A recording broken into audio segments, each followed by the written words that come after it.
ఈ రోజు పరమాత్మ అవతరించి ఒక యజ్ఞాన్ని రచించి అందులో మనకి భాగస్వామ్యం తీసుకునే అవకాశం ఇచ్చారు.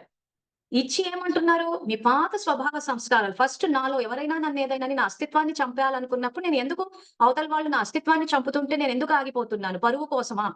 భయమా? దేనికి భయపడుతున్నాను నేను? ఆ బలహీనతను ఎదుర్కోవాలి. ఆ బలహీనతని యజ్ఞంలో వేసేయాలి నేను.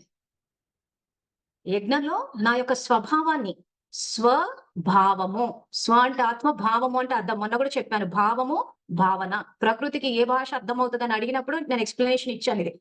భావము అంటే అర్థము, భావన అంటే ఫీలింగ్స్. సో, ఈరోజు ఇటువంటి సమస్యలొస్తే నా సొంత సొంత అర్థాలు తీసుకుంటూ కూర్చోద్దు నేను. ఒకటే అర్థం తీయాలక్కడ. బాబా పరీక్ష అనుకోమన్నారు. ఎట్లా చెకింగ్ చేయాలో తెలుసు. ఆ తర్వాత చేస్తే మీరు పరిపక్వంగా అవుతారు. అయిన తర్వాత కూడా ఎందుకు ముందుకెళ్ళాలి? ముందుకెళ్ళండి. ప్రాణదానం చెయ్యండి. ఖజానాలు పంచండి. మీలో దాత సంస్కారాన్ని నింపుకోండి అని ఆయన చెప్తున్నాడు కాబట్టి చెయ్యాలి.